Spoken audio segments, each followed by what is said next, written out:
warfare. Red alert, it's warfare. We mentally and physically caught in the crosshair. The fight is for the soul, so many have lost their son. They trying to change your image like women in false hair. The cross bear, the image that the lost share. Unaware Satan's declared war and all's fair.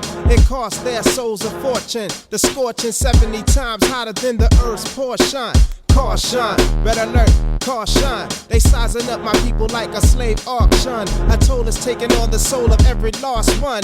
Run, son, better yet, retreat, son. The beast run the system for a simple reason. Control thoughts that haven't been taught is treason. Think, son, better yet, reflect, son. The rate of maximum state pen erection. The modern day enslaving of dark complexion. With this wicked prison industry out complex, son. Red alert, red alert, red alert.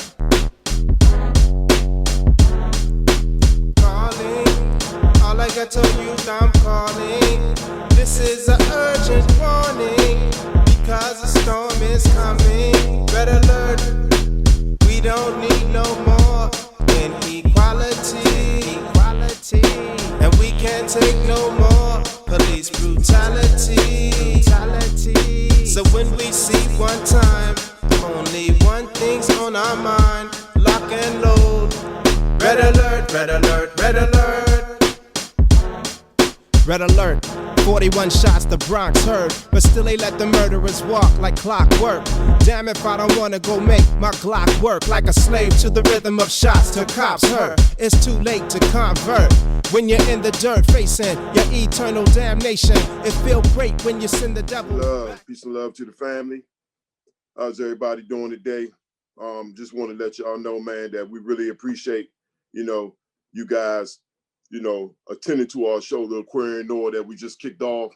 And we need support, because I'm trying to bring you guys, man, the best speakers out here, and for you to enjoy this show, man, that we have, man, Aquarian NUR, going into this Aquarian energy.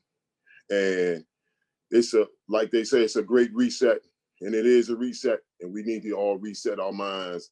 And like I said, once again, I got the best speakers, man, that's going to be on these platforms, man. So if you can support the team, because this is a team effort. It's just not me. You know what I mean? So I have a Cash App, which is $ Ali Productions. And also I have a PayPal, which is paypal.me/091765. And if you guys can support and donate in any type of way, man, we will be appreciated, man, because this is a teamwork, and all of us need to collectively come together, man, so we can get our birthright back, because it was definitely stolen. And a lot of us need to understand and wake up how it's stolen, and so we can do something about it, because it's our time, man. Peace.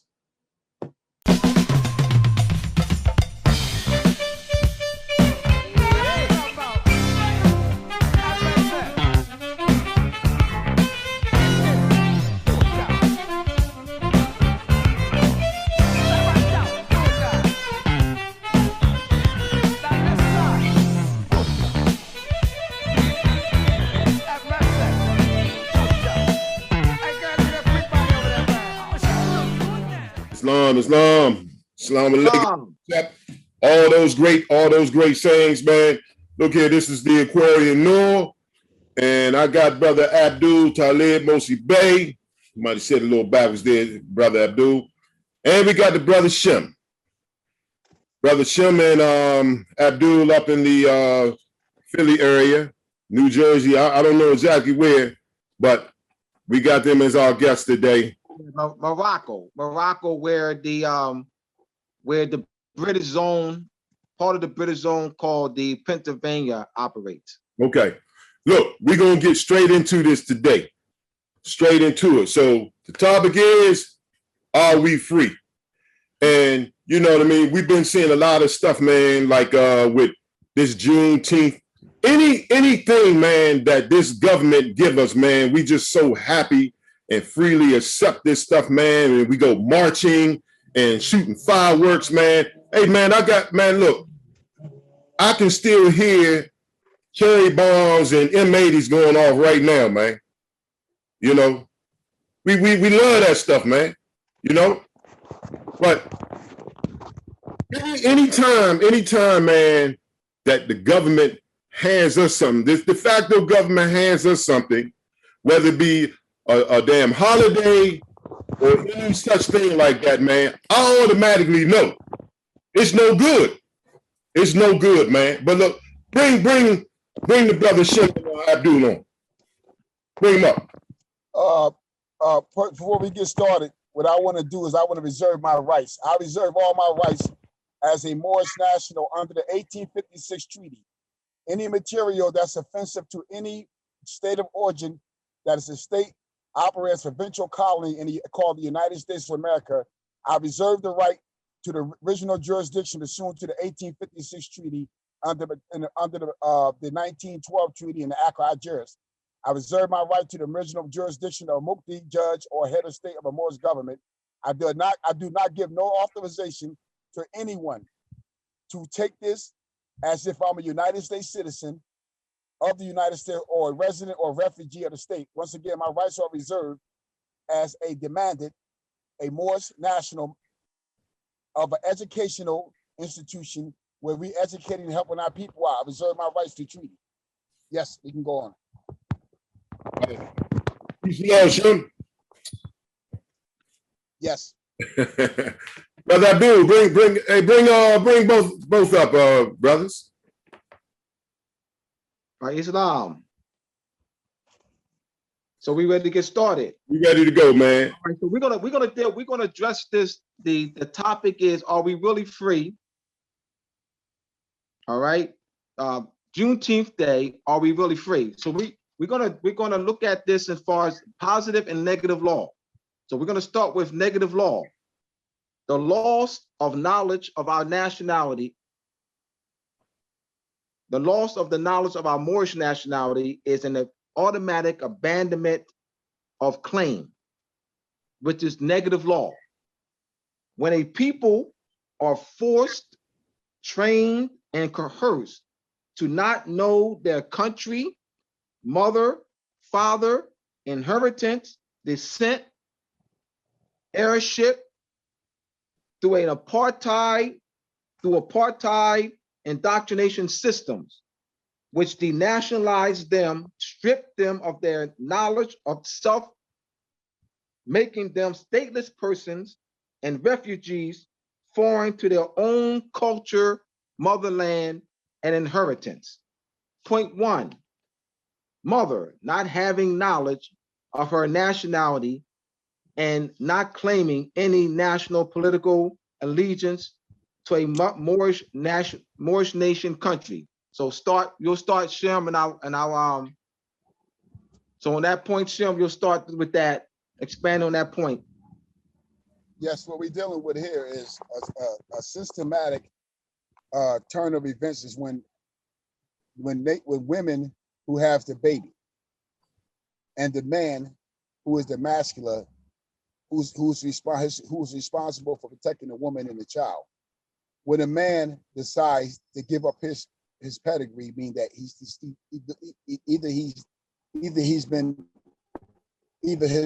the generation before has been indoctrinated and nothing can be handed down to inheritance. It's impossible to say that one don't have a kinsmanship, descent, or heirship dealing with land, because that is through your mother. Now we're dealing with etymology, we're dealing with language now, because whoever teaches the child in the school system has the privilege to either educate them or indoctrinate them. You can educate them, but you can educate them in a will, keep them inside your will, be circulating, the way they can be profitable to you as sureties, and they be profitable to you for revenue and for enforcing they laws against your own self, keeping yourself in servitude. That comes from the mother going onto a vessel or to a foreign country without a flag, motherland, never made a claim, language. She doesn't have any identity papers, and nor does she have a passport, and she's dealing with amity. She goes into a foreign vessel and she drops her goods, her baby. The baby now has the same status of the mother, stateless. Therefore, the baby gets amnesty from the state of origin in the United States. They get amnesty, mean they get taken in for safety, protection. Then they give them friendship by letting them get what you call a so-called de facto status of citizenship. And then they feed them and secure them. Once that happens, the child goes in as a refugee because now they under fear. They don't know their country. So they avail themselves of the protection of the country because they don't have knowledge of it. Now the state takes them in, what you call under the refugee and stateless person. They become a refugee, they become a stateless person or a resident. So therefore, they take them as a stateless person, they give them asylum. Asylum is when they protect you and feed you. Amnesty, when they allow you to live among them in peace and friendship. So you are part of their community now, but you don't have the same status. The Dred Scott case made that clear. So it's just not consanguinity. I mean, consanguinity just visible melanin carbon in the skin. That's consanguinity. Now you have what you call nationality, national political status, allegiance to a province or region that's a country in the empire of Morocco, Moroccan Empire. Therefore, you have allegiance tied to a country that gives you identity under your consanguinity of that Moorish government, that nation. Therefore, they protect you by the flag, the local flag they have for their government under the Moroccan flag. It protects you because that's your motherland. That's like your mother nourishing you. So once that happens like that, now you can enforce the treaties. When a conflict happened, you enforce the treaties because without this format and this system setting up, you are disnationalized and you don't have any protection under treaties. So the only protection you got is a refugee, and the only protection you got is a refugee and a resident, and you become a United States citizen.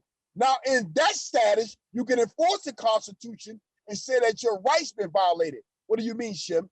You're away from Moorish culture. You into what you call their society culture, their community. Once you breach the confidence of that community, you're not protected under alienation because you don't have a national government that's tied to Morocco. So this is what they doing.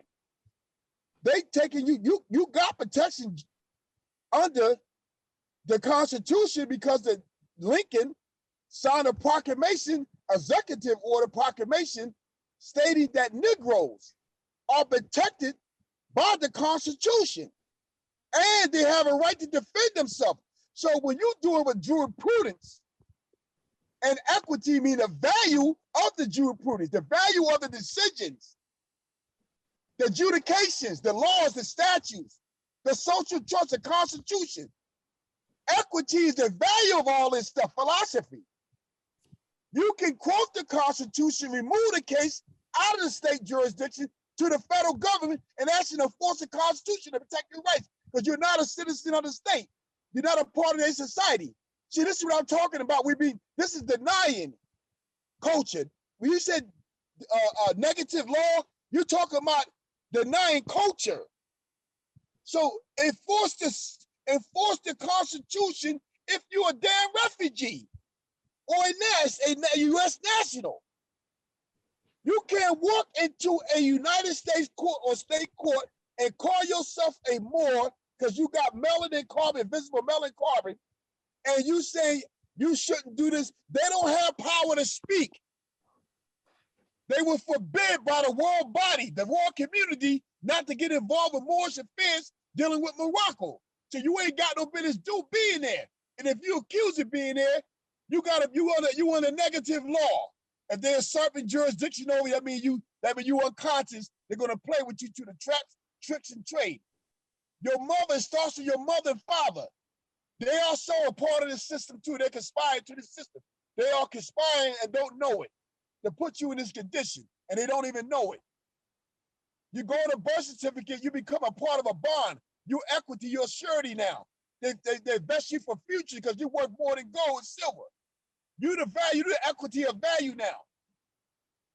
Then they do a master account and set up an account with a master account, banking account, so they can get the revenue, create the revenue out of the account. Do the IMF and the World Bank. All So when I right. say we're being denied positive law because our mothers, we have not claimed to be a political body. We have not came assembled together as a population of voters to self-determine our future. We are not claiming our authority and protection under the old seer covenants, statutes, and codes and orders.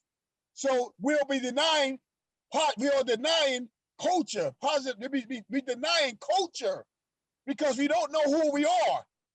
We don't know that this is our motherland. I rest my case on that. All right. So to expand on what Shem is saying is that when one claims to be a Moor, we're more by consequentity. If they invoke the United States Constitution for his or her protection, they've waived the Moorish treaty protection. So what's been happening is that you have Moors going into the United States courts with the Moorish flag. They'll have the Moorish flag, right? And then they'll say that they're Moor by consequentity, but not by political status. That their consequentity is Moor, but not their political status is that of they're performing as if they're United States citizens. They waive the treaty protection when they invoke the Constitution of a foreign power, i.e. the United States Constitution. That waives the treaty protection. Yes, they are Moor, but they are not, their political status is not of Moorish protection. They waive the protection. Now, our people been subjected to the false concept of race.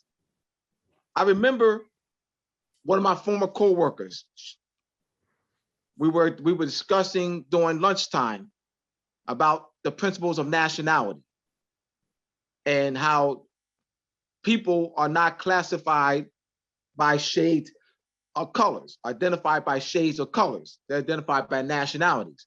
Now, my co-worker, I was talking to a group of teachers, and one of my co-workers, who was a teacher, she blurted out by saying, that's not the real world. And I said, well, nationality is the real world. France, French, German, Germany, China, Chinese. And she stopped speaking to me. It took me a while, it took me a few years to understand why did she say that's not the real world? It took me, it really did. I ponder and ponder, why did she make the claim that nationality is not the real world?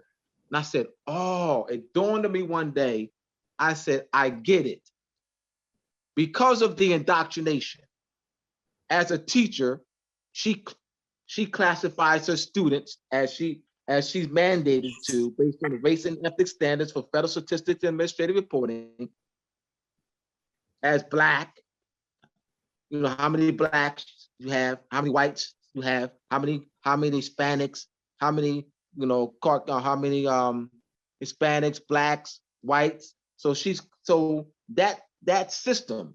So nationality is not part of our communication. So I understand why she says nationality is not the real world, but that is apartheid.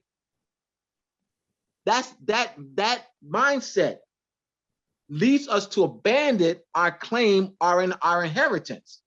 So the question is, are we really free?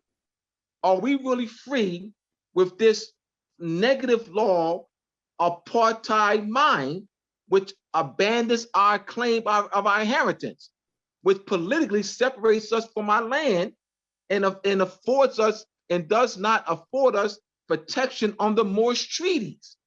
Are we really free? Now we have the second one. The mother is without any political protection and without any political identity. Shem. Once again, the mother is the key to this. The mother is the key to all this. And I please hope the Moors know this. Your mother is the key to everything being because you come out of her. And once you come out of her, you got to inherit something. Either you're going to inherit what you call favor and wealth, or you're going to inherit a curse, harm, one or the other. When a mother does not know who she is consciously, and she's been deprived through psychological coercion, social engineer of her identity and where the latitude and longitude of where she at. And she in her vessel, which means her people, does not know how to navigate themselves to their homeland. I mean, they're not illuminated. There's no lighthouse illuminated. I mean, the knowledge handed down to them. Once that happened, everything come out the mother is denied culture. They have no protection of anything coming from the civilization of the ancient foremothers and forefathers that left the land as an inheritance to them. They can't inherit nothing because they have mental amnesia of identity crisis. So identity is everything, not just Moore's consequentity. It's not visual melanin carbon.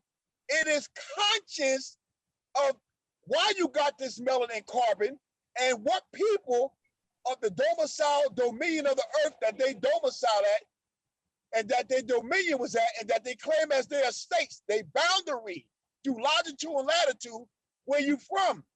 When you lose that, you are denied culture. It's impossible for you to be protected by the earlier jurisprudence and equity and culture of your people. Right.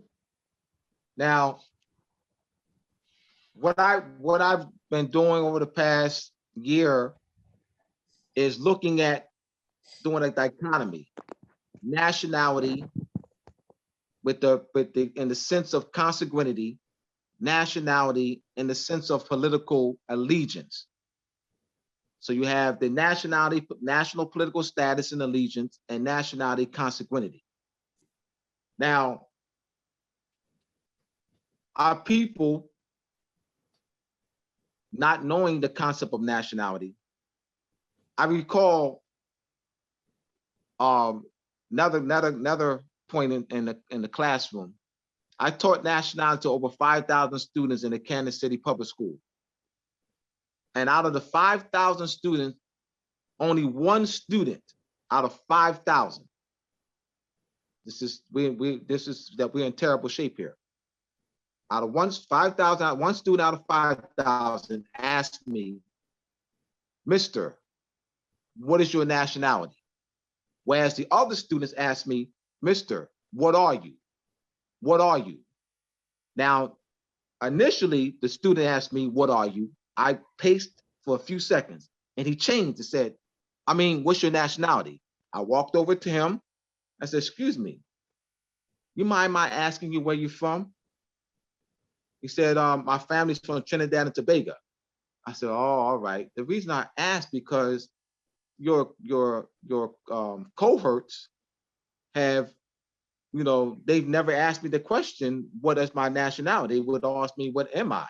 So, and even though you asked me that initially, you made the correction. So why do our children not know to ask the fundamental question, what is your nationality? So once again, Juneteenth Day, are we really free? Are we really free with this apartheid mind, not knowing the fundamental principles of nationality? Are we really free? And we're not just, the nationality is tied to ancestry, but it's also a political allegiance and political protection principle of nationality. It's just not identity. Identity is part of it because that's the ancestral, that's the consanguinity connection to make the claim. But then you're talking about the allegiance part of nationality, the protection. So in order to facilitate that, you need government structure. All right. So the third point of negative law, the mother and her child are presumed to be without a nation or country. Therefore, they have no protection of a country except except for what the national community declare what their protections are, the Refugee Convention. So Shem, you're going to the Refugee Convention, and what that is that the protection that our people have is not under Moore's Treaty. It's what the international community deemed stateless persons and refugees. Shem. Love this. See, when one loses their nationality, that means to conscience. See, conscious. Well, let's qualify that, Shem. All right, let's qualify. Let me qualify that. When in international law, the term is called loss of nationality. That what they mean by that, you can't lose your consanguinity. You can't lose your blood, your lineage. You're not losing that. What that means is a deprivation of rights, meaning that you are no longer protected under the protection of your country. That's what that means, loss of nationality. That is used in international law. So we want to be clear, all right, to the listeners, that we're not talking about consanguinity, a loss of consanguinity. That's impossible to do. It's a deprivation of rights, loss of the protection of your country, loss of the protection of your mother. That's what that means is in international law, the loss of nationality. Go ahead, Shem. Yes, thank you, Professor Abdullah, because there's a lot of Moors that wouldn't have knowledge of, and that have to be really broken down, because one way to use loss of nationality does have nothing to do with melanin, the carbon and melanin in your skin. It has to do with a sense of acknowledging one protection under a government or a nation that they're from, or society or tribe. And let me explain what I mean. There's a way of losing it, meaning not being educated and handed down, not being handed down. It's just impossible to lose descent, kinsmanship, heirship, and inheritance based on your consanguinity. That's impossible. Now, one can lose it by waiving it, and this is how it's done. You waiving the protection means that their allegiance to the society society that's society that depend on the handed down culture of the ancient foremothers and forefathers. You avail yourself of that protection. Now, that can be done through education not being taken. That can be done to war, accepted, war being duress, coerce, and terrorist threats. It also could be demonstrated by actions and expression and applied contracts. And that's another form of how you can lose that political allegiance that you got. Now, look at the whole world, even the United States of North America makes a claim as an independent state, provincial states, colonies, but they claim a national allegiance to that provincial government. They disnationalized themselves by being protected by the crown or being a British subject. And they was allowed to come among themselves to self-determine and become a citizen, allegiance to a government body that they self-determined, that is self-determined by them, that's written by their master, was the Law of Prosperity, was the Bar Association, who was the settlers and author of the Constitution, who are we the people in a fraternity order. The people are the common, they're not even they're just a citizen, the planners, the workers, the members of that corporate government. So among themselves, they have an allegiance to a political, self-determined for themselves by voting. That principle is from us. We have to get back to that concept. Now, what happens is the state that we are in, because we has been brainwashed, doctrinized, so psychological coerced, we've been educated to go after the follow and be under control, mind control of a foreign power. So what happened is the nations, the most favorable nations called civilized nations, they come together in a convention and say, what are we going to do to protect people that are considered as refugees, stateless people, residents, orphans, vagabonds? That's all summed up in the refugee, United States national, all that. What are we going to do to protect them? So they come together and put together an international convention that operates as an international constitution among the civilized nations, they claim, and they make in there the article with the judgments and how to deal with refugees in the state of origin territory and apply this constitution when it comes to a stateless person or a refugee. Now, when that happens, that community, the international community, wanted to make a determination of your protection now. They all come, and once any nation or state signs that, they are bound and bind by that international instrument to enforce it. So you have a right to go into the courts with the status that you got, mean loss of nationality, as of now you are a United States citizen or United States national. You state that international agreement and say you got a right to force that constitution in my favor. Being a refugee, I don't have any else to go, I'm stateless. So we have to, we have an identity crisis mentally. Not got nothing to do with consanguinity, blood, melanin, carbon, visible to see. It got something to do with a political identity. Mentally, we're not mentally claiming a political identity to the rest of the world that we are people. We're assembled together. This is our states, our land. We got a boundary, we got a map. We have our longitude. We have our military. We have our politics, civics, and economics. We have not graduated to that level yet, mentally. Somebody said, yes, we have. Then where's the damn government at? And where's the election? And where's the government relationship for diplomatic affairs, diplomatic relationship? Where's the head of state at? Where's the legislator at? Why were the Moors getting locked up? Nobody coming to get them, remove the case and take original jurisdiction, pursuing a treaty. Why is the Moor inside a courtroom arguing constitutional law? The Moors have lost their mental identity as a Moor. They quoted, they saying they Moors to visible consanguinity of melanin, carbon, and blood. That's not enough. You got Moors with Arabic names and stuff claiming to be political allegiance to a German government. And they say they're Moor. But they claim at least a political allegiance so they can be protected under that German constitution. We haven't graduated that concept yet. That's what we're trying to get the people to graduate and self-determine for themselves and go back now and repossess the estates and boundary lines and the old maps that we have and claim them and claim a political, civics, and economical structure.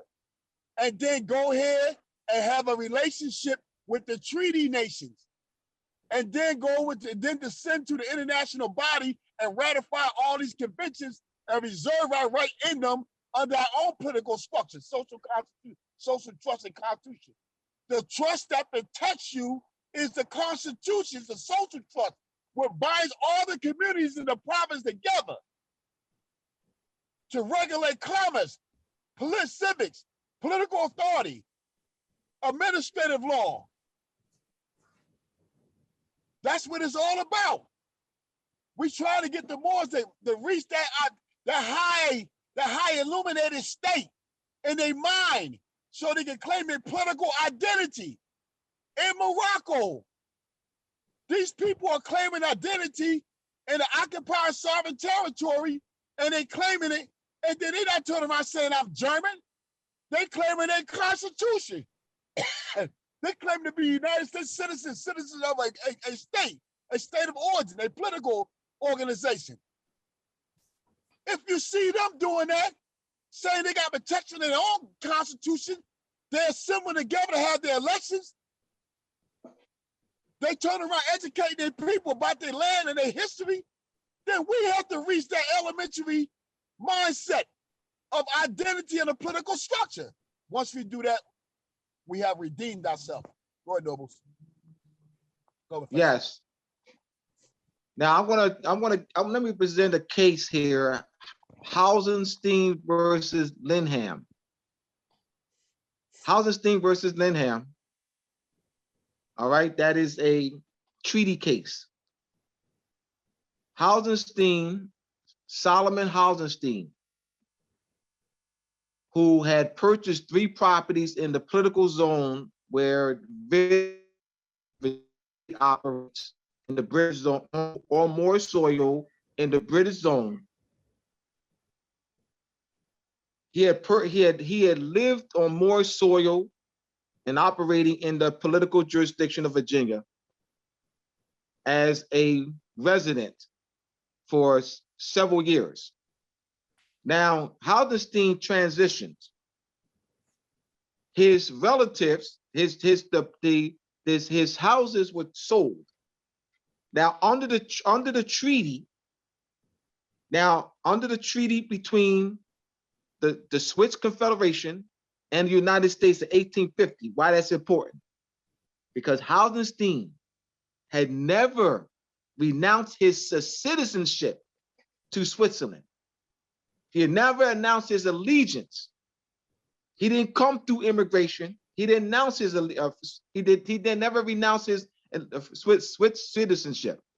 So in the treaty, the 1850 treaty between the United States and Swiss Confederation, Haldenstein's relatives was able to receive the proceeds from the sales. That language is in the treaty.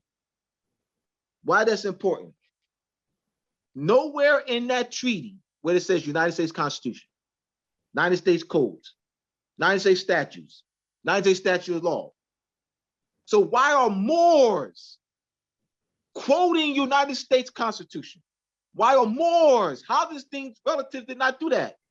Why are Moors quoting United States statute of laws? Second Amendment, First Amendment, Third Amendment, Fourth Amendment, Fifth Amendment, Sixth Amendment, Seventh Amendment. Why are Moors asking for a supervisor instead of a Moors consul? Why are Moors doing that? Moors, by performance, they're acting as if they're United States citizens. Yes, they are Moor by consanguinity. Yes, they are. By consanguinity, they are. But by performance, they're waiving their treaty protection. They're not like Haldenstein. Haldenstein never renounced his Switzerland citizenship. So you have other cases: Society versus New Haven, Ware versus Hilton, Thompson versus United States. These are treaty cases, and in these treaty cases, they do not bring up the United States Constitution, United States codes, United States statutes. It's the treaty. It's the language that's in the treaty. So the reason why Moors are doing that, we talk about those who know they're Moors, because they've been instructed to do that. And I was one of them. I was one that was instructed to do that, United States Constitution, so we got to set the record straight. Are we really free? Are we really free? Are we really free when we invoke a constitution of a foreign power for our protection? Are we really free when we do that?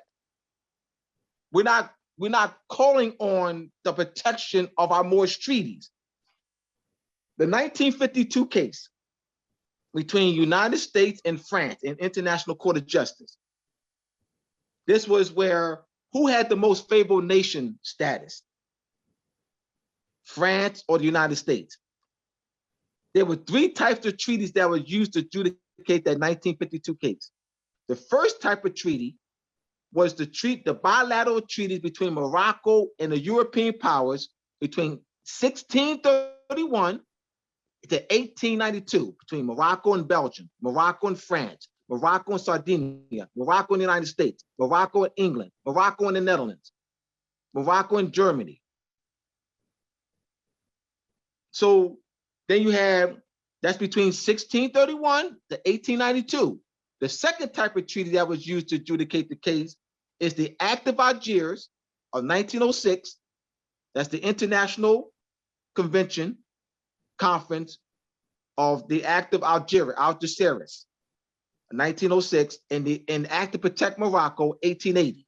The third type of treaty was used to adjudicate the case was the Fez Treaty of 1912. So why did these jurists look back? Why did they look back to 1631, 32, 1640, 1650 treaties between Morocco and European powers? Why Moore is doing the same thing? Why Moore is looking back to these treaties? In fact, I didn't even, and I got these treaties in Moore's Masonry. I have these treaties, all these treaties that was used to adjudicate that 1952 case listed in Moore's Masonry. And I was analyzing from a historical perspective. And I never knew that those treaties were still enforceable. I never knew that until Shem Malachi Bey.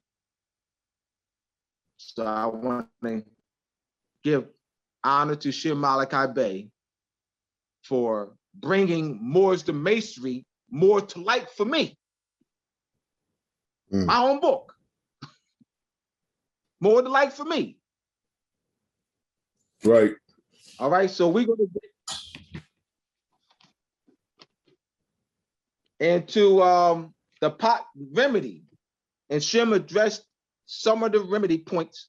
We have 10 points of remedy, and remedy falls in the construct of positive law, education, and community outreach. The Academy of Providence, a school that's established by Tamber Hill and myself, we have had since April of last year, we have had about 6 or 7 courses. We have had law courses, etymology, semantics, grammar, and we have an upcoming course that starts on July 24th, which will deal with etymology and semantics, called Getting to the Roots of 201. Now, community outreach. The community outreach, we have the website, UnitedRespublicofMorocco.com. We've also have the Wednesday classes, Moorish Body Politic Formation classes, which are free. We also have, we'll be putting out the newspaper called Moroccan Post, and I'll be reissuing, which I've already done, a PDF version of the Masonic Gate, but I will be issuing a printed version of the Masonic Gate. And I have my Masonic connection out in the Midwest so we also have connections out on the West Coast. So in order to facilitate political legitimacy, government structure, you have to have a structure of community outreach. Brother Ali has been doing that for years. I want to give Brother Ali a hand, all right, for keeping the venues like this open. All right, he's had classes at the Everlasting Life, and that's part of the community outreach. We have to have community outreach. That's both, hitting the streets and then having social media outreach. Abdul. Yes. Let me say something. One thing that even during the classes at Everlasting Life, my thing was always, man, about bringing not people that already say or know that they are Moors, but people that had no idea about what a Moor is. You notice I always went after that crowd right there because it's needed. You know what I mean? Same with what's going on here. You know what I mean? We try to get to the crowd, man, who don't even know anything about being a Moor, never heard about Noble Drew Ali whatsoever. You know what I mean? So how do you go about bringing this crux of people in? All right. We have to go to, that's a great question. One way in which I'm doing that, I have a Masonic connection, a Masonic outreach connection, who's a conscious Moor who's been in Masonic order for 33 years. There's a convention in Indiana this weekend, which you'll be there. I've sent over 100 books to him. Kind of like the same one that we did before. Kind of like the same one we did before. Yes, absolutely. So he's going to be reaching. Those are unconscious Moors. All right. So that's one way. Another thing, we have a Moorish body politic, the Elodium Haru, Mauritania Parentier. They're hitting the streets, barbershops, beauty salons. You know, they do barbecues in the park. Yeah. They're reaching out to unconscious Moors. We have to what I think. Thank you for the question. I love the question. What I've observed, Ali, for 27.5 years, with those who know their Moors, they stay with themselves. They stay with their clique. They stay with their 4 or 5, whatever group clique. They don't reach out.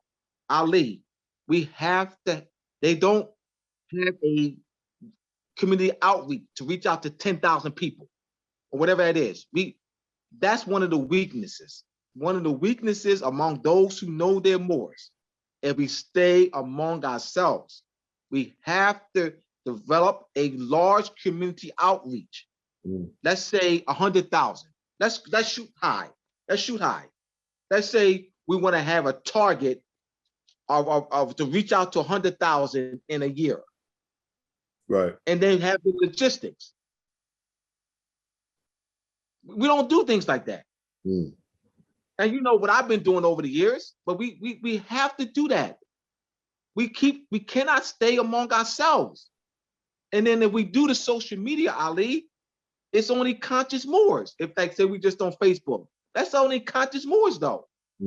So even though you're posting, you can post every day.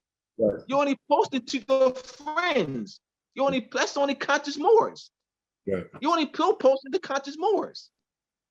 So we got to go to supermarkets. We have to go to laundromats, barbershops, naileries, hair shops. You know, we got to go to where unconscious Moors are. They go to supermarkets, they go to barbershops, yeah. They go to naileries, they go to hair salons, they go to laundromats, yeah. They go to so we have to go to where they are.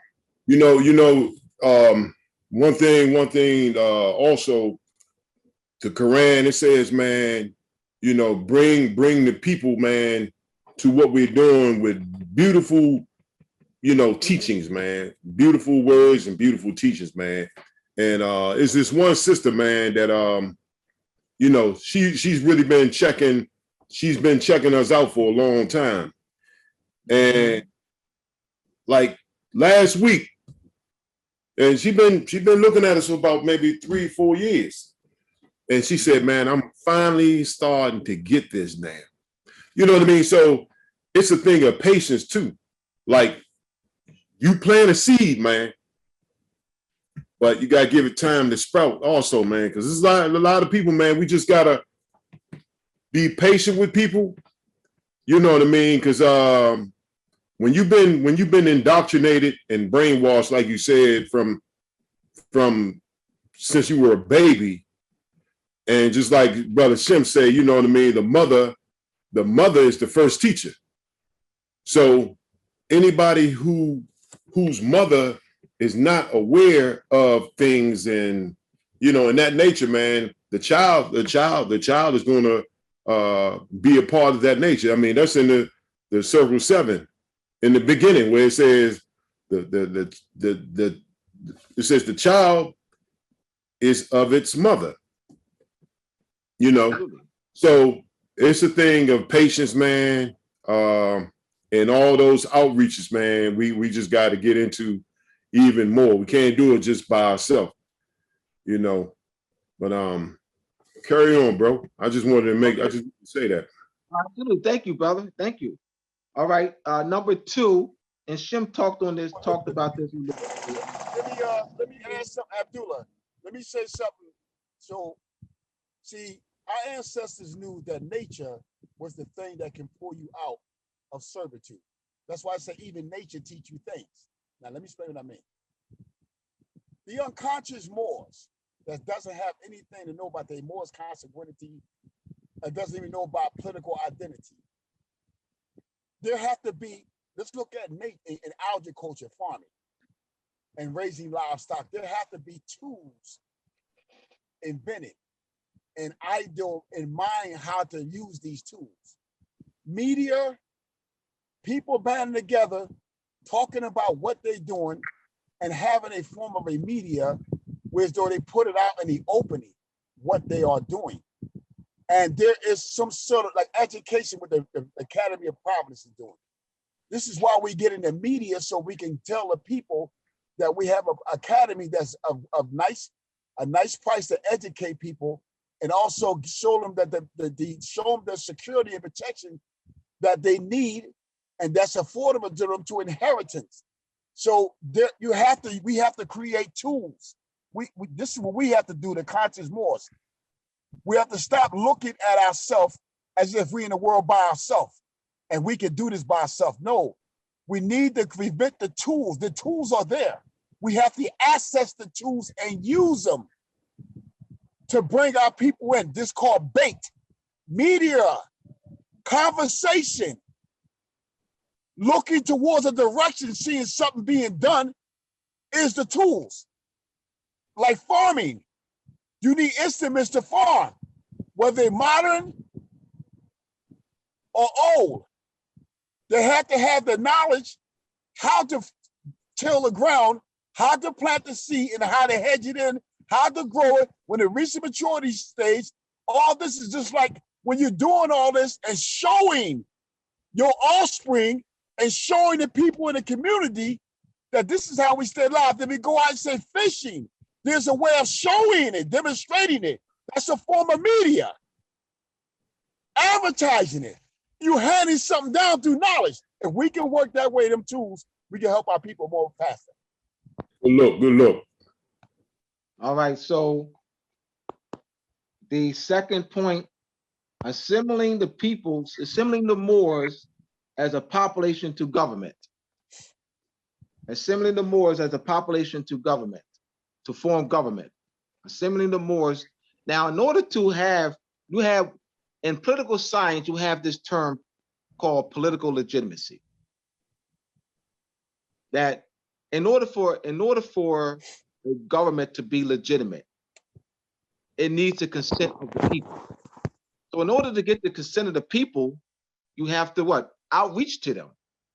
But what I've observed, Ali, for 27 and a half years, among those who know their Moors, is this self-appointment.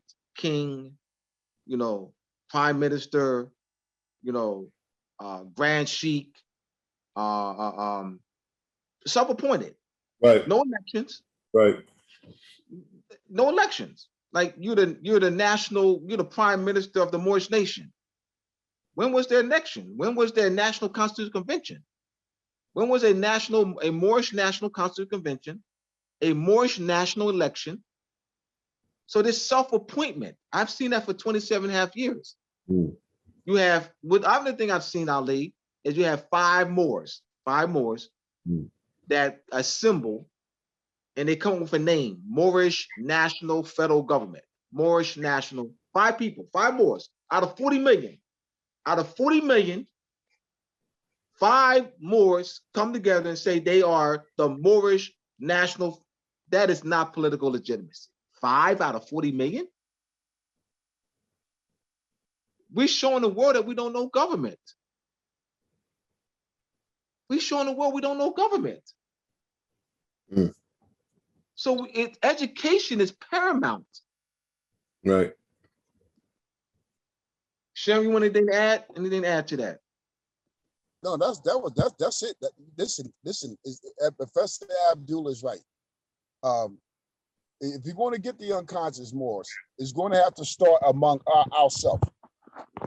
It's no different than a seed being planted in the ground. We are the seed planted in the ground to get out of ignorance and brainwash. We are the seed that's growing up at the root. We're coming up as a root. Now, once we come up as a root, the people that need nutrition, need knowledge and need insight, positive concept, they're going to look to us.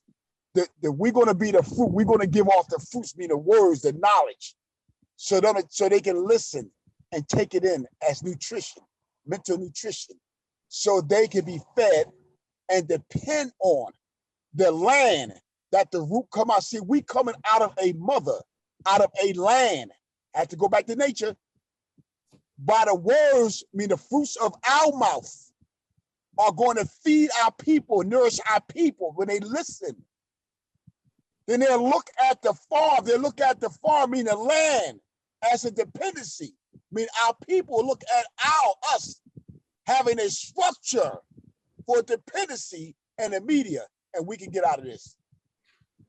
So look here, either one of you, like going back to this, like Juneteenth, this celebration and this, how can I say, man, you know, that they gave the people, man, for people that, you know, really don't know nothing about what we're talking about. How would you explain that Juneteenth to one? All right.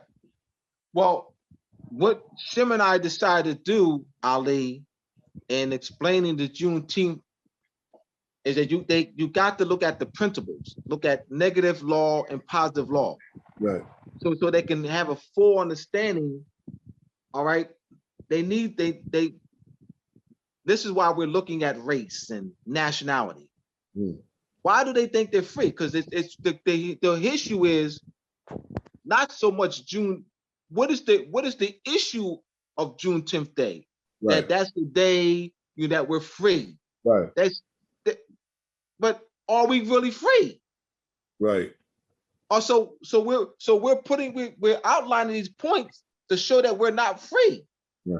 That our people are not free.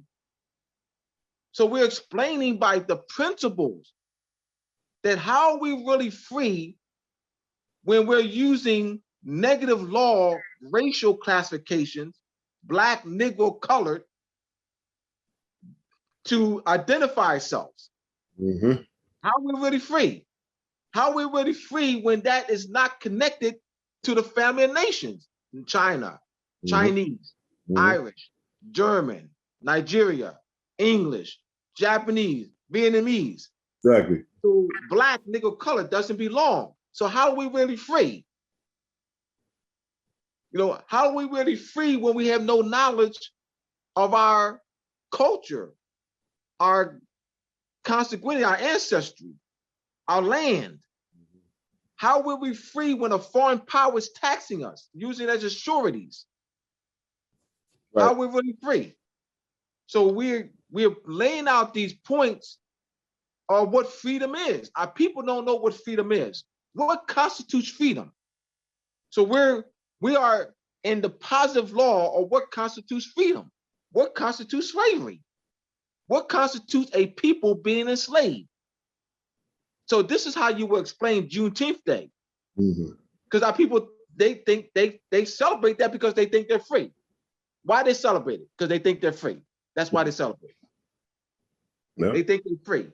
So we have to explain to our people with intelligence by showing them that they're not free. Let's look at these principles. All right. Gotcha. Did that Shem, you anything to add to that? That's a fact, because the only way you're gonna get the Moors that's been following that is like anybody else. You have to educate them. I mean, you could if you don't educate nobody, show them the proof, to validate that. You can apothecate many stories, and you could throw big cookouts and have big people come and assemble together. But if you're not going to educate them, see, people when they go to college, there's some things that they're being educated on, and that's to keep them back in the system. So the same way they indoctrinate them without showing proof, you do the same thing, but show them the proof, and then leave it to them to make a decision. Listen, it's not hard. Listen, like I say, when you go into a farm and you thirsty, and there's water, you're gonna drink it. If you're hungry and you see fruits, you're gonna eat the fruits off the tree or off the vine. And if it's livestock, you're gonna go ahead and get it prepared to cook it. Right. No one have to tell you that this is an instinct of nature. That if you hear something and it's profitable, it can benefit you, and the people that's saying it is moving in that direction, then you would take heed to it. But if you hear somebody say this and don't validate it, and then you look at them and say they not even doing it, you're not gonna get nowhere. Mm-hmm. Yeah, I think you know we all have to be like we all have to be on the same accord, you know, to the public and how we I mean, because you know they hear all the connotative things every day, man, whether it be from these right-wing conservatives or liberals, man. They hear that language every day, man. And it's like if they hear us 1 or 2 times a month, it's like, man, all that stuff get erased, man, what we taught them, because they, you know what I mean, they keep hearing that same thing every day, man. And it's just kind of sad, man, but we just got to keep on pushing, doing what we do. And that's all we can do, man. If let me say something. See, because you always got, when you have a problem, a cancer, you got to say, where did cancer come from? This is the Moors that got knowledge, don't want to admit. The cancer come with y'all wrong concepts on the information that y'all receiving from Noble Drew Ali. See, this is the problem we have. We're going to turn around and not spare the ones that don't know, that's trying to get their eyes open. You want to take them after they've been walking in darkness for years, and you're going to take them and open their eyes and hold their eyes open and let them point them directly to the sun. No, it doesn't work that way. We have to deal with a Moors problem among ourselves. And the problem is the Moors are taking advantage of Moors and raping Moors. The problem we have is that we have tender Moors that have no knowledge of this. And we have to educate them. What they're supposed to see, I'm talking about what they've been seeing already, not the United Res Republic of Morocco. What they've been seeing working for the state, the federal government, the cities, working in the courts, working in the state, local agencies, the government agencies. All they've been seeing is a person walking around with a fez, a long garment on, and saying that they're a day, a bay, and that they got a social trust, and this is the way right here. And then when they look at these people, they're doing the same thing they do. They voting. They got the same, they got a card that makes them say they're a United States citizen. They're going into the course like they are and getting locked up, getting their property taken. But they're saying, come to us, and we know the way. We follow the way of a prophet, and we know the way. And the people say, wait a minute, they've been doing this since the early 19th century. I don't see nothing coming out of it. Nobody getting help at all. I don't see any remedy in that. Supposed they want to take my 401k, my pension. Supposed they decide to lock me up and deport me. Who's going to protect me? I need you saying I'm a Moor, okay, consequently, okay, where's my political protection? I can call the police in the state. I got somebody come, I can call Judah, I call the police. My house is fire, I call a fire department. I got a problem with the courts, I get a lawyer, I get an attorney. I got a problem, I seek the law, their culture, I go towards their books. We have to acknowledge this. But where's they getting this from? We have to be the light. We have to be the lighthouse to illuminate them so they can get aboard our vessel and we navigate them back home in their mind to their motherland. See, they're not in their mind, they're not tied to their motherland. A political identity in their motherland. Go ahead, Abdullah, if you want to add on to that, you can add. We want to provide what is the, when you mentioned Noble Drew Ali, all right, this was to provide clarity. Drew Ali in the Divine Warning to the Nations claims that Moors are part and parcel of this said government, part and parcel of the United States. And that is not true. Moors are not part and parcel of the United States. The Moors do that the United States Constitution is our Constitution. That is not the case. The 1778 treaty between the Lenape Moors, what they call the Delaware Indians, the Delaware Indians, all right, and the United States. That's 1778. And in that treaty, Article 11 of that treaty, the British subjects revolted against their mother, They revolted against the crown. So they were on the run. We brought them, we gave them asylum. We negotiated a treaty and protected them. We allowed Article 11 of that 1778 treaty, allowed them free passage through the Lenape territory. That is the first United States. And in that treaty, a Moorish deputy is supposed to be in Congress overseeing the enforcement of that treaty. That's 1778. I'm showing that Moors are not United States citizens, that the United States Constitution would not part and parcel of the United States Constitution, that United States Constitution is not the Moors, is not our Constitution. 1787, 1786. 9 months before the United States Constitutional Convention, the Treaty of Peace and Friendship between His Imperial Majesty, Emperor Morocco, and the United States, signed by our Sultan, Muhammad ibn Abdullah, in June 1786. That's 9 months before the United States Constitutional Convention, 9 months. So also you have the Iroquois Constitution, the Haudenosaunee. The fundamental principles of the United States Constitution came from the Haudenosaunee Constitution. So you talk about these, you're looking at these treaties, also the treaties between the Moroccan Empire and those 10 European powers between 1631 to 1892. So how is it that the United States Constitution is the Moorish Constitution? How is it when you have the Haudenosaunee Constitution? How is it that we're part and parcel of the United States? How is it that Moors are we the people of the United States? These are apocryphations. They're not facts. So these misconceptions, I just wanted to provide, because Shem mentioned that these misconceptions that we've been clearing up, and it's of course, you button head, but it's a process. It's a process.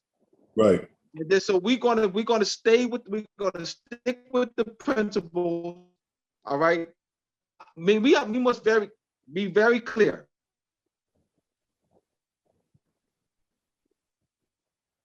We're talking about if we lead our people that way, they say, well, we're part and parcel of the United States. What are you doing, Abdullah? If you lead your people that way, you're relinquishing more sovereignty. What do you mean, Abdullah? You are relinquishing the sovereign power to reestablish diplomatic relations with the treaty nations. You're relinquishing the sovereign power to negotiate treaties with other nations, to set up embassies in China, embassies in Iraq, embassies in France, embassies and consulates in Japan, embassies and consulates. You're relinquishing the sovereign power to legislate Moorish laws. You're relinquishing the sovereign power to legislate a Moorish passport. You're relinquishing the sovereign power to set up trade and commerce with the other nations. Why would we want to do that? Why would we want to relinquish that sovereign power? Let's look back.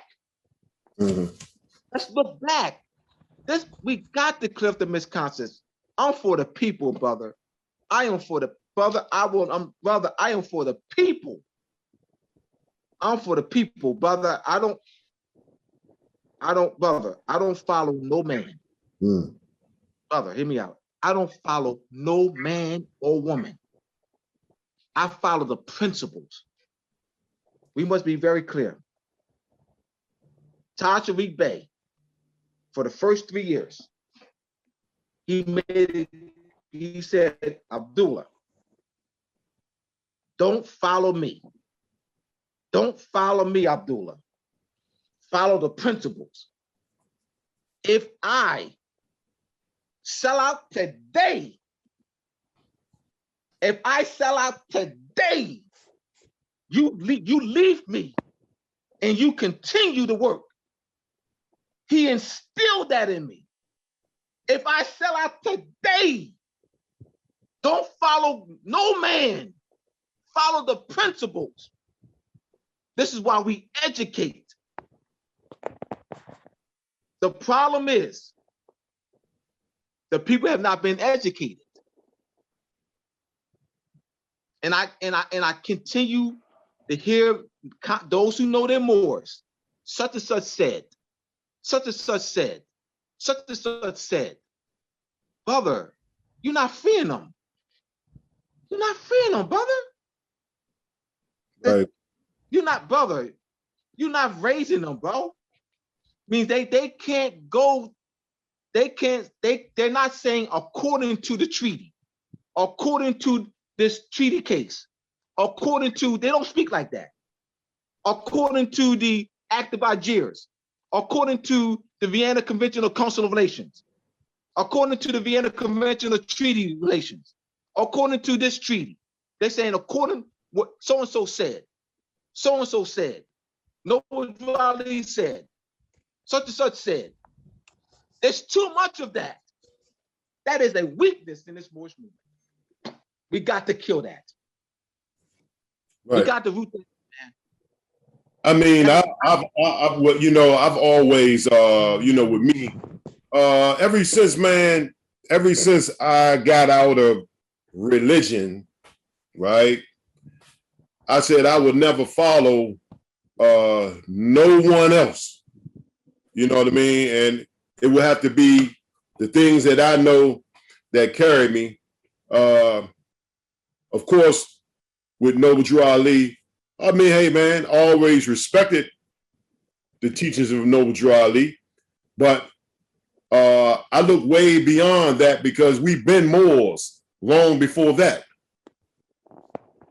You know what I mean? So it's not Noble Drew Ali that make me realize that I have anything to do with being a Moor. It's my consanguinity that let me know that.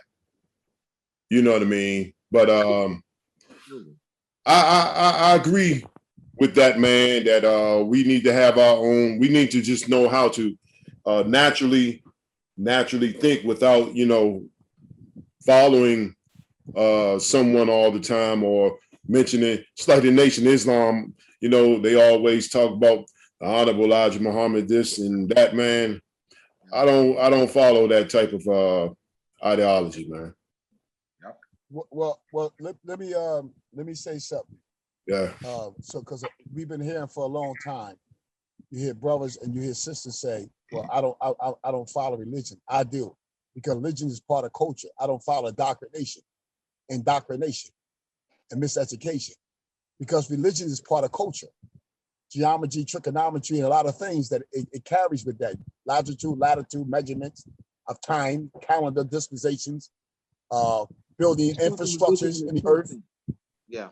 So what we've been taught and trained is to get away from that, but we're supposed to embrace that, because that's their culture. What we don't supposed to embrace, what Professor Abdullah say, is indoctrination and opinions and the provocation of men and women that cannot go to culture and prove anything what they saying. I mean, the earlier civilizations and the earlier people that was responsible for establishing civilized nations. You understand what I'm saying? More Noble Ali? Yeah. Well, you talking about dogma. You know what I mean? That's absolutely. Right. I got you. I got you. Here you go. Now, see what you just say? A lot of people see that. Not what you just say is what a lot of these so-called Moors are not teaching the people. Well, they're not so-called Moors. They're Moors. Okay. They're Moors. They're Moors. Claiming a political identity. They don't have none. They're Moors. Yes, they are Moors. I stand to be correct. There's no such thing as the so-called Moor. I agree. That don't exist. There's no instead of such be corrected. so-called Moor that don't exist. Right. There's no I so-called agree. Moor. I'll rephrase it. The Moors No that so-called claiming Moor. to be part of Morocco, they're claiming a political identity under Morocco, allegiance of Morocco, but they in express and implied contracts, it shows different. There's no evidence. They're claiming the political allegiance to a political organization claiming that it's Morocco. But when you look at the evidence through the expression and to the implied contracts, it shows them as being a liar. They're not. And we have to, it's up to us as Moors that's claiming a claiming protection under Morocco of a providence, domicile, dominion in the Morocco Empire here in the Eastern Hemisphere. We are claiming that as a people. It's up to us to put up a system and structure so the people can look to and say, look at that. They doing it. Then we can help our people more. And education starts, the institution of education. That's where it starts at. All right, let's continue, Shem. All right, we have a third point. Draft a constitution, so it's a social trust that binds the people together. Go ahead, Shem. Yes, I'll go to the air course. In ancient time, constitutions, the social trust was when the emperor or the empress or the king and queen allowed the people to have what you call a people monarchy. They're the people monarchy. And what they allow the people to do is institute a system of government of self-determination, election among themselves as a population of voters. And the emperor or empress or king will operate until you call a royal council that will meet with them, and they will come together and they will pass their laws from the prime minister, first of all, for the legislature, the judiciary, the administrator. Then he will have what you call the executive.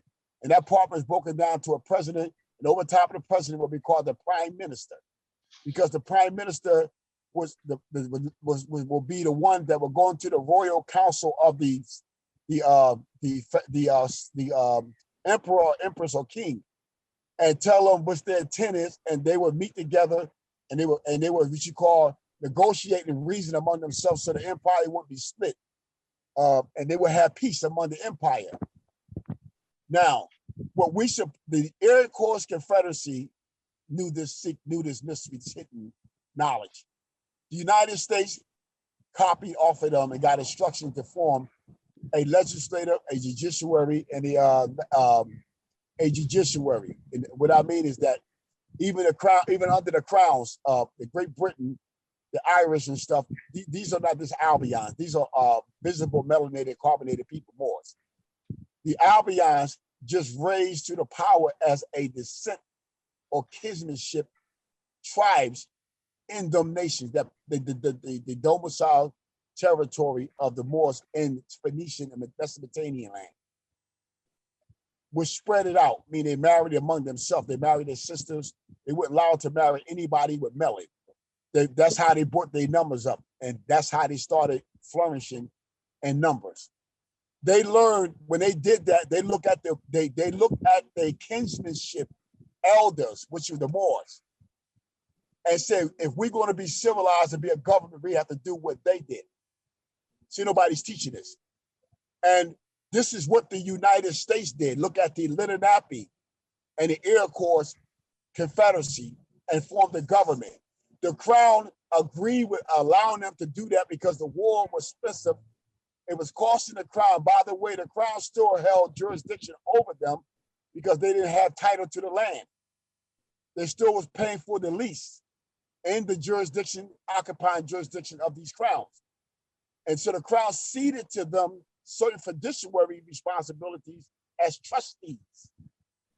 So they learned this. They learned it from them and they learned it from us. So this is what we have to do. We have to come together and assemble together. Then we have to know, after we assemble, we have to know we have knowledge that we have visible carbon and metal as Moore's consanguinity. What we have to do is claim a political identity of a nation or country that was already existing in Morocco, which is the which is the mass continent they call North America, Central America, and South America. That's Central, South, and Central and North Morocco. That's what it is. Atlantis, Turtle Island. Once we assemble like that and create a map, we can get together now and choose learned men, jurists, educated men that holds the philosophy, that know the philosophy. And women. Hello? And women. Excuse me, I'm sorry, and women. Thank you, Professor Abdullah. And women, because women plays an important part in this, in the matriarch. Absolutely right, forgive me. Once we pick the women and the men, and we know now what happens is they meet with the people, the Moorish nationals, and they hand to them an instrument and say, first they say, write your intent to us, because we represent you. You mean you gave us the delegation of authority to take this instrument that you have your intent with, wrote it down, and then we're going to edit it. so we can edit it so it can make sure it fits everybody, protect everybody. Then hand it back to the people collectively and let them consent on that. And then hand it back to the parliament who they elected, different representatives, different provinces or districts or regions of the province of the country. Once that happens, the first office that's endorsed in that constitution, the legislature, then they vote for a prime minister or governor.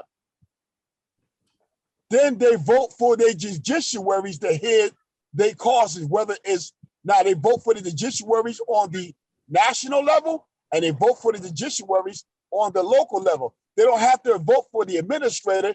They are appointed by the head of state and confirmed and approved by the legislator. So this is the social trust among vast tribes and clans of people, societies operating in a region as a society, tribes and clans forming a social trust, which you mean embodying the people's rights in there as beneficiaries so they can be protected and have their trustees, which is the parliament, to enforce the laws, and have the fiduciary, which is the head of state that discharges the debt, discharges the duty, and making sure tribute is paid towards taking care and paying the people, protecting their rights. If once we do that, we set. Anything else you want to add, Professor? No, you did that very well. Number 4. Hey, Abdul. Yes. Let me add something, man. And I know that it probably come in all of our minds and we think about it at times, man. But it's like always want to put that positive energy out there, man. That, you know what I mean. We're gonna get our estate back, man. We're gonna get back to, you know, how we should be. But even in history, man, we had different tribes, man. We wasn't all on the same accord. you got, says that in some of your books. You know what I mean? We had a lot of division amongst Moors, you know what I mean? So even with the people out there, man, who don't know, where do you see all of this headed, man, like in the future, man?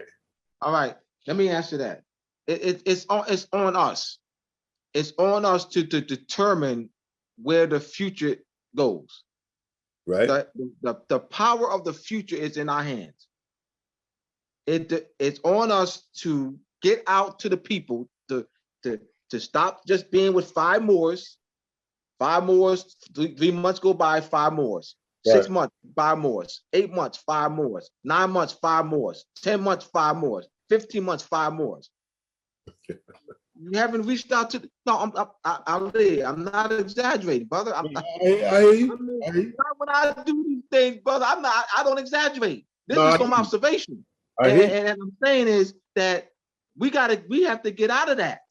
We have to go out to laundromats, supermarkets, naileries, hair salons, barbershops. Where our people go? You know, brochure, literature. Go where our people go. We just got to get out. This just being this, just doing a Facebook, that's only just conscious Moors. So we just stay among conscious Moors, so it never grows. Right. I'm just using this as an example. I can remember when I came to the deen, the religion of Islam, right? Mm-hmm. They had, they had some type of power money base where they help people out. You know what I mean? And that allowed people to, a lot of people in Islam, because they had bases, man, to bring people in, like physical places to bring people in, feed them, you know what I mean? Take care of them in a way. But like, we don't have that. And a lot of people, man, accepted that religion of Islam through those type of things. Absolutely. You know what I mean? So we have to somehow come together, man, and put our monies together, man, and allow people, because when just like if we go to laundromats and on corners, man, throughout the neighborhoods, man, we passing papers out. You can get people's attention, but like, can we sustain it, man? And it take a lot to keep helping people out, man. They looking for help, and they looking for a new way, but also, man, you know what I mean? They're looking for people. Yes, we can. I mean, let me answer that. Yes, how you sustain it with knowledge. With knowledge of who they are. You sustain education, you sustain things through education. Absolutely. Education is the food. We're giving them the food that they need, the mental food, education of how to assemble, of their nationality, of treaties, treaty protections, consular notification, dealing with their inheritance, their estates. We can sustain it, absolutely. Through education, they can be sustained. Absolutely. Yes. And another thing, Abdullah, right, because when you go back and look, how did the medias right now today, the mega media companies became over the people, controlling the thoughts of the people? Starts by one thing, by them getting their building, getting trained, educated men and women to sit down every day, at least 1 hour this day, 45 minutes in the evening, and an hour at night, to give up their view of their stuff as under their political identity, what they view in their political jurisdiction. And what the Moors have to do is be able to create a media. Come together, create a media, get a building. I don't care if it's in Chicago. Set up for our reporters to do stories. Let the people not go on YouTube, look into all this stuff. Go to a media channel that shows 3 times a day what's going on in the Moors community and what the Albiyans are doing in their society, and show what happens to people when they don't have protection. Go out there and interview people, do stories. They said, look, this is Moors media. Look, they're talking the truth. They see the story. See, look, they know. The people will look to that. Then you will control the viewers' school of thought, the way they think. And their ideology will be patterned after what you're saying in the media, backed up by culture. Right. So you see, Ali, a lot of things are working in our favor if we just come together. The ones that claim to know, we become the root coming out of the ground, the mother. What we say, Ali, is the fruits that they're going to grab to eat to get nutrition, to be full of themselves. Mm-hmm. Right, that's right. And see, the problem is, one of the main things we got problem is we get tricked up into the fraudulent etymology, lying trick, a word game. We use these words, and the Moors don't really know what these words mean. Neither do us. We've been training for 30, 40 years, and then we find out that we've been tricked and using a word in a connotative meaning. It's a fraud. All because the reality that they was basing us in reality, and in actuality we live in an illusion. Then we find out what's wrong with this is the language, and then the Moors, men and women, once they hear you start saying, well, we've been lied to, because I can prove 100 years ago that this word did not mean this, 50 years ago did not mean this. So they controlling you through language. So once we tell them that, they like, oh my God, oh man, get out of here, man. Get out of here, get out of here. Because it's not dealing with measurement of truth and facts and merit and positive law. Brother Shem, yes. Give us an example of something like the words you're talking about. Okay, the word Muslim. The word Muslim does not have nothing to do with one who submitted himself to excuse me. The word has a tie. Yes, we are of the earth. We are blood, tissue, and organs. Once the earth, we was formed from the earth, and the woman and the man. And once we come out of the woman, we have an allegiance, and we are commanded to obey the unseen world, the authority of the unseen world, which they call God, the spirit, the evoke. The masculine, the feminine principle, the masculine, which is the mother. The mother was the cosmos, the heaven, the land of the gods. We are obligated to submit ourselves as being Moors, which is nothing but a Muslim. We are obligated to obey the commandments of the hierarchy of the unseen world. They took it and made it like you can't, if you don't obey the Prophet Muhammad of the Quran, you're not a Muslim. That's connotative. Right. Because Muslim deal with flesh and blood. Right. And that's carbon. That's carbon, visible carbon emitting. So Ali, Ali, listen, I'm only 56 years old, Ali. I did not invented this. I was born into this. You may not like me for telling the truth, but it's the truth. It can be measured out and proven in language. Right. What are you mad about? You just been deceived. We all been deceived and boot wink. Go ahead, Abdullah. You want to add something, Abdullah? No, I don't have anything to add. I'm going to move over to some points here. Yes. We dealt with the to vest offices for the government and to elect certain women and men, which the delegation of power to hold and fill office. We addressed that already. We addressed that already. Number 5, create mission statement. Yeah, I want you to go into this, Shem. Yes. Create mission statement for the international community to know your strategies and plans to dealing with the political, civic, and economic affairs of our people collectively.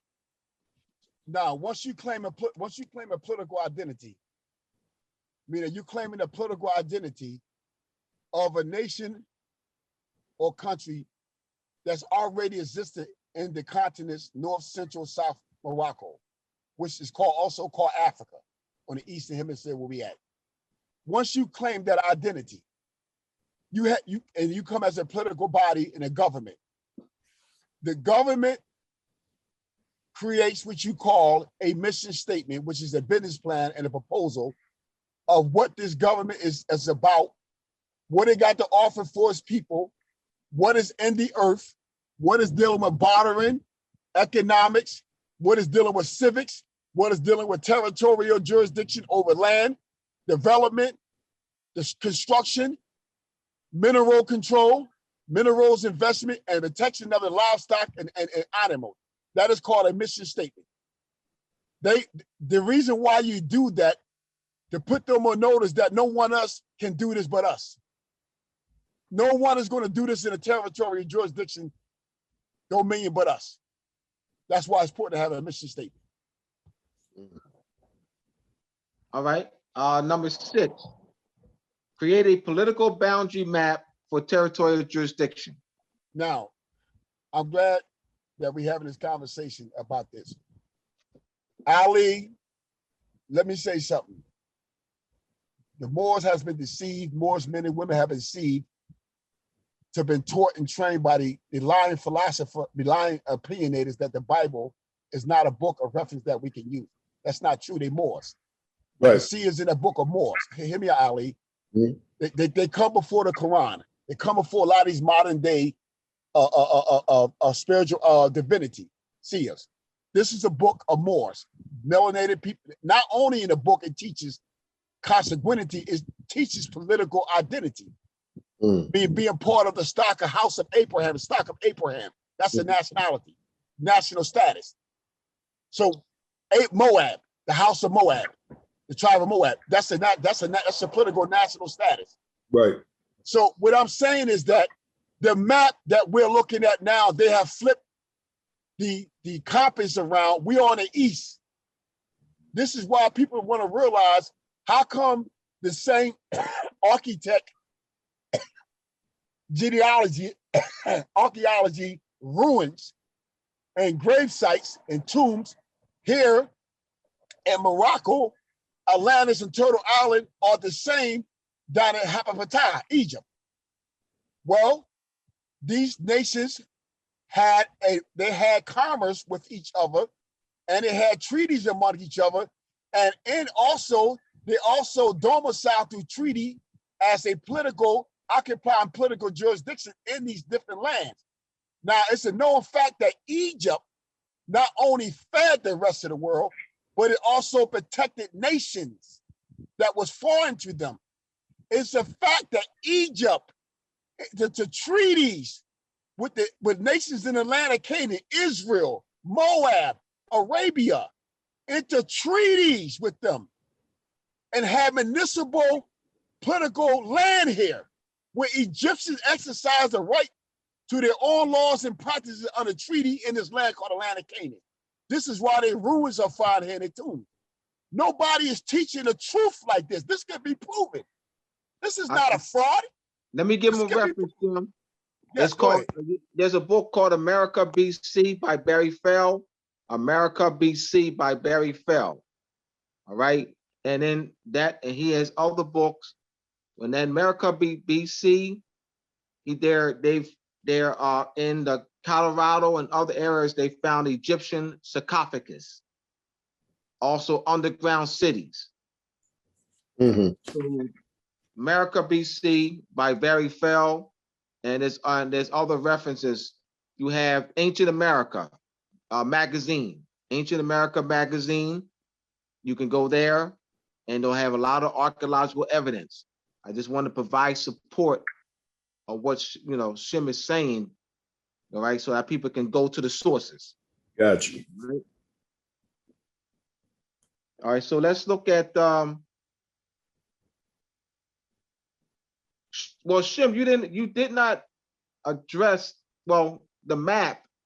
Well, we're creating you just talked about distortion.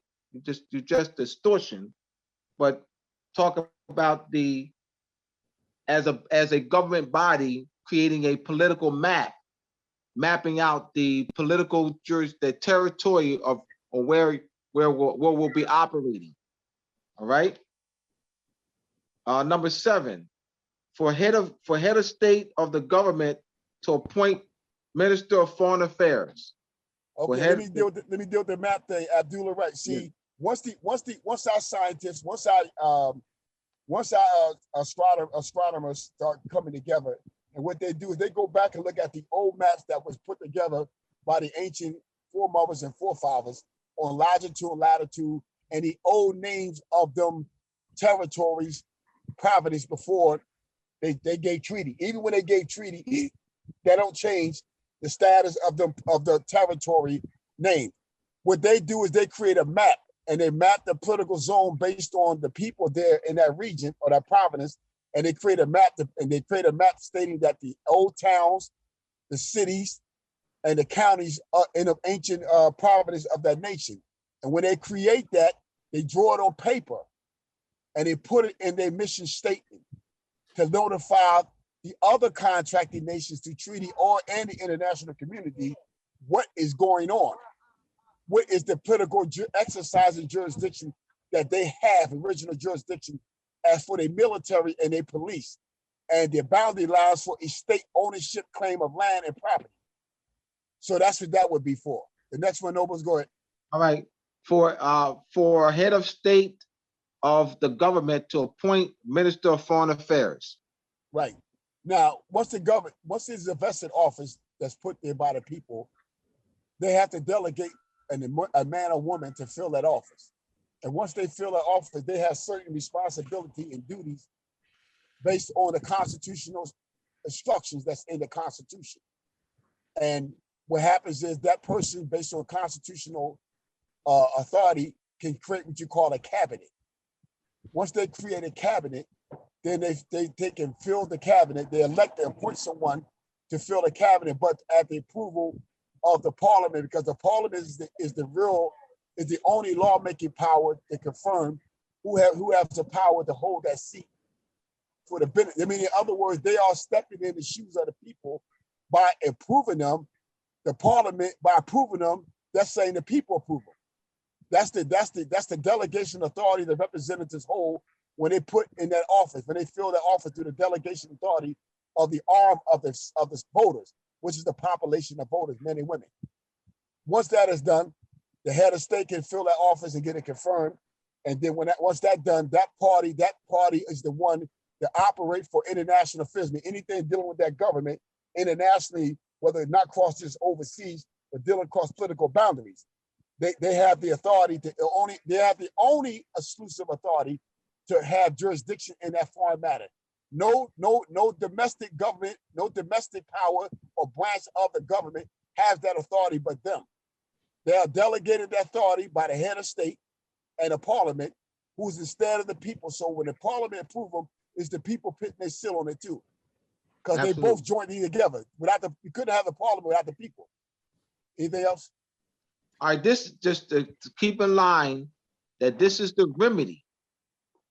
This is the remedy. So we have the topic is Juneteenth Day. Are we really free? So we're addressing the remedy and positive law aspect of the presentation. It's important for the people to know that Moors to know, those who don't know their Moors and those who know their Moors, that we have the divine inherited right to assemble to form government among ourselves. We're not part and parcel of the United States. United States government is not the Moorish government. United States Constitution is not the Moorish Constitution. Right. Those are false concepts. We have to eradicate that, root that out. Agreed. Root out. Erat out, root out. Agreed. Totally. All right. So continuing, reestablish diplomatic relations with the treaty nations and the rest of the international community. That's what the head of state cabinet is to do, is to reach out based on the resolutions and the proclamations put out by the head of state, and based on the resolutions put out by the parliament, it handed over to the ministry, and it sets up for the ambassador to go out and the commissioner of foreign affairs to go out and enter into diplomatic relationships with foreign nations and set up to enter into treaties with foreign nations. I mean, set it up for them to meet together, and the two nations will come together. The two nations will come together to the ministry, and then it would go directly to the head of state and the parliament, who would ratify any agreement that the head of state would look at. He will sign off on it. He will hand it to the parliament, who will confirm and approve it. And then that would be an agreement between the nations and between their different boundaries, going in out to each other political jurisdiction, and it would protect each other under alienage. That's why that's very important to have a different second. The government relationship is to protect your nationals operating in a foreign jurisdiction. Anything else? What the Albanians have done was through the apartheid is that by not knowing government, we can't come to govern ourselves. So this is why the remedy is teaching our people government. That's the remedy. Teaching our people how to assemble. Teaching them that they have the divine and inherited right to assemble. That is the remedy. The remedy is this at this level of education. So let me ask this, because you know we getting time running out. Yeah, that's why I'm recognizing the time. Yes. With the and this for you and Shem, you know, with this birth certificate that we supposed to have, this United States birth certificate, right? So that should be reset, because you got a lot of more still try to get remedy through that birth certificate, and they feel they can do this and that with this birth certificate. Even with newborns being born, we should not allow them to even have a birth certificate. Correct? Well, let me say something. Yeah. If a Moorish government, that the Kingdom of Morocco, when they got their independence, they signed the convention to have their people have a birth certificate, because it's not a nationality document. It's just for commercial commerce. Whereas though they use, the people come together as a hedge. They pledge themselves as a hedge to protect their nation. And they build the wealth up in futures, and therefore no foreign nation control it but them. The only problem that we don't have a political identity, or we haven't claimed a political structure. And we haven't claimed a country to be a country of Morocco, a country operating in Morocco's political, civics, and economics. Now, the birth certificate can be rolled over to your Moorish government or ecclesiastical society. The only problem is we have to know our standing. See, but if somebody say, you're not your proper person, you're not your proper person if you're not claiming a political identity of a old country or state that was operating in Morocco, and claim your allegiance to that based on your consanguinity, then you're not in your proper person. We have to get to our proper person, and how we get there is proper thinking. We can roll that certificate over because it's up there protected by the crown on an international hedge fund. The United States is claiming us to be wars or lunatics of the state and special needy people, where we can't do commercial affairs and where they have to take care of us for amnesty. So we have to be in our proper person, then have our government in its proper person, and let the government be co-trustee and guarantor, and turn it over to the government under control of your national trust, because the governor is your protector, and that fund will be protected by treaty under alienation. Right. All right. How much more time we have, Ali? About 2-3 minutes, man. All right, let me do. All right, so let me do this this commercial here. All right. I gotta look this up on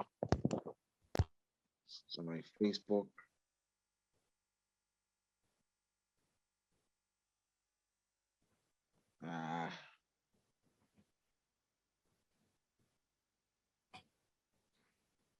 All right, here we go. Getting to the Roots 201. It's a 7-week course every Saturday from 12 p.m. to 3 p.m. Eastern Standard Time, starting July 24th through September 4th, 2021. About our program. The 7-week Getting to the Roots course is designed to teach the students the difference between positive and negative law, and how constructive language is used to reshape jurisdiction to deprive the people of their inherited rights. Moreover, students will learn the methods of how words are reconstructed from one language to another, thereby gaining insight into the morphological connection among the variant forms of a word in the different languages. And the instructor, yours truly, Abdullah Mosi Bey. Enroll now. Go to UnitedRespublicaMorocco.com and click on Academy of Providence. That's United Respublica, that's UNITED,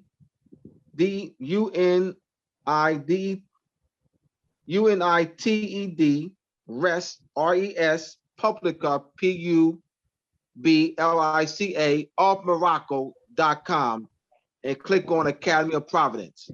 All right. Thank you a lot for allowing me to share this. This is the Academy of Providence School.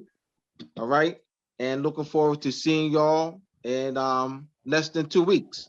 Hey, look, brother. Hey, look, man. I want to thank Brother Shem, Malachi Bay, man, and yourself, Brother Abdullah, man, for, you know, y'all bringing this knowledge, man. We're going to get back into it, though. This not it. But I want to thank both of y'all, man. And thank you. We'll put that up. We'll make sure that get up there. I'll send you the flyer, Ali. Send me the flyer, man, and we're going to put it up there. All right. Thank you. All right. All right. Peace. And peace and love. I'll talk with y'all real soon, okay? All right. Yes. Yes. Appreciate you, Ali. Appreciate you. Thanks, Shem. Yes.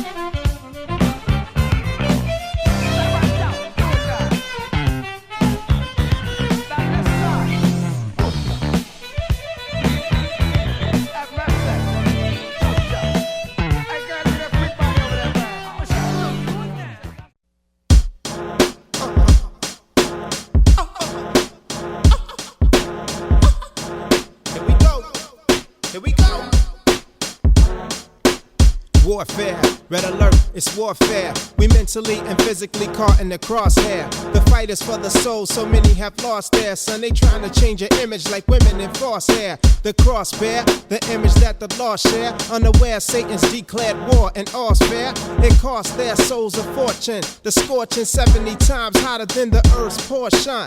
Caution, red alert, caution. They sizing up my people like a slave auction. I told us taking on the soul of every lost one.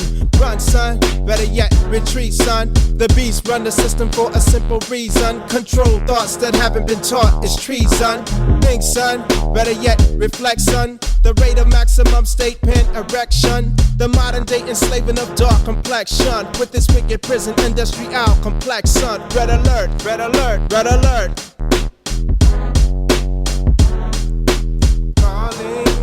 All I got to use, I'm calling. This is an urgent warning because a storm is coming. Red alert. We don't need no more inequality. And we can't take no more police brutality. So when we see one time, only one thing's on our mind. Lock and load. Red alert, red alert, red alert. Red alert, 41 shots the Bronx heard, but still they let the murderers walk like clockwork. Damn if I don't wanna go make my Glock work like a slave to the rhythm of shots till cops heard. It's too late to convert when you're in the dirt facing your eternal damnation. It feel great when you send the devil back.